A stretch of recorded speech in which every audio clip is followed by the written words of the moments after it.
Hello everyone, কেমন আছেন আপনারা সবাই? আশা করছি সবাই ভালো আছেন। আর আমাদের বাড়িতে ছিল কালী পুজো, আর তার জন্য সবাই মিলে মূর্তিটাকে ধাপে তুলছিল।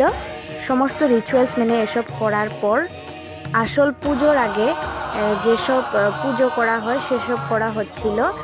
আর আমাদের আসল পুজো শুরু হয়েছিল রাত্রি 10টা থেকে 10:30 অবধি এটা হয়েছিল আসল পুজো। আর আসল পুজোর আগে এসব নীতিনিয়ম পালন করা হচ্ছিল। আর এই দিকটায় আমাদের জামাইবাবু সবার জন্য রান্নাবান্না করছিল। আর এবার আসল পুজো শুরু হয়ে গেছিলো রাত্রি 10টার সময়।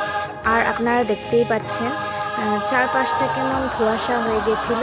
আর এই ধোঁয়াগুলো বাড়ির ভেতরে ঢুকলে শুভ বলে মানা যায়। আর এই দিকটায় রান্নাবান্না প্রায় কমপ্লিট হয়ে গেছিলো। আর তারপর আমরা প্রসাদ খেয়ে নিয়েছিলাম।